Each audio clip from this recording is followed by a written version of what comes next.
भगवान विष्णु की लीलाओं में से एक लीला नारद जी को लेकर के भी आती है, जिसमें नारद जी ने वानर का रूप लिया था या उन्हें वानर का रूप प्रदान किया गया था।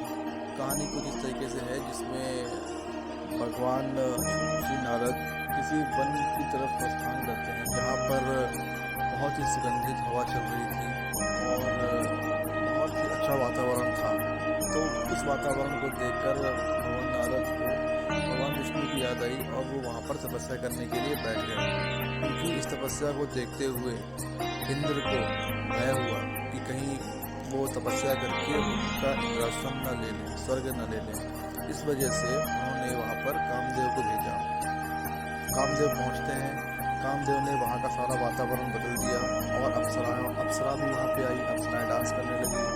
सब कुछ सारी चीज़ों को मिला करके जब कामदेव को ऐसा प्रतीत हुआ कि नारद जी के ऊपर कुछ भी फर्क नहीं पड़ा है, अगर नारद जी श्राप न देते, इस श्राप के डर से उन्होंने नारद जी से माफी मांगी और वहाँ से वापस अपने धाम को चले गए। इससे क्रिया के पूर्ण होने के बाद नारद जी को ऐसा लगा कि उन्होंने कामदेव को जीत लिया है, और अगर नारद जी ने ऐसा किया तो वो सबको बताए ना, ऐसा हो नहीं सकता।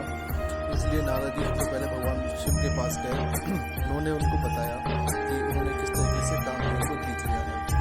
भगवान शिव को समझ में आ गया कि अब इनको अहंकार हो गया है, इसीलिए भगवान शिव ने नारद जी से बोला कि मुझसे तो बता दिया है, लेकिन ये बात भगवान विष्णु से मत बताना।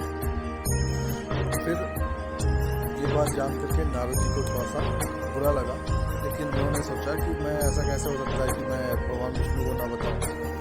भगवान विष्णु को बताने के लिए वो क्षीर सागर की तरफ प्रस्थान कर जाते हैं। क्षीर सागर पहुंचने के बाद सेम कथा उन्होंने भगवान विष्णु को बताई।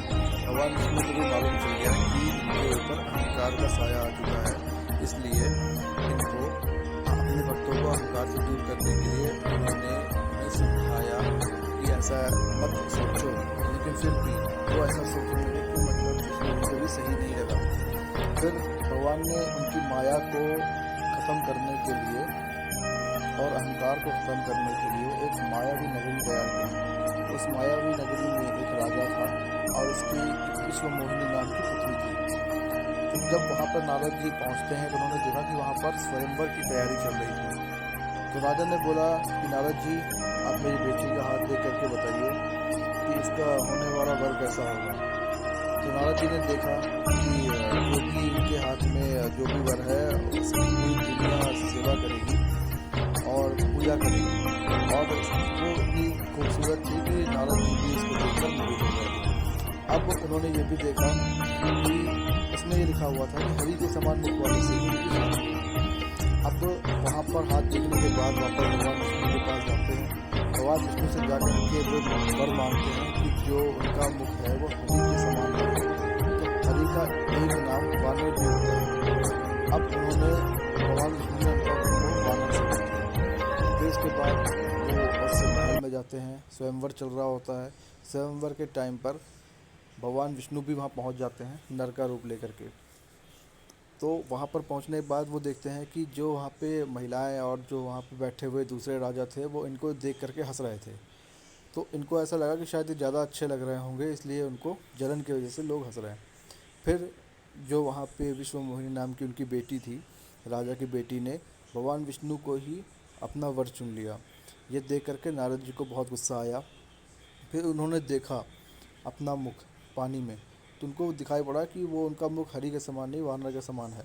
इस वजह से क्रोध में आकर के उन्होंने भगवान विष्णु को श्राप दे दिया कि आपको नर रूप में धरती पे जन्म लेना पड़ेगा और आपको अपनी स्त्री के वियोग में भी परेशान रहना रहेगा, और जिस वानर का मुख आपने मेरा बनाया है उन्हीं वानर की आपको सहायता लेनी होगी।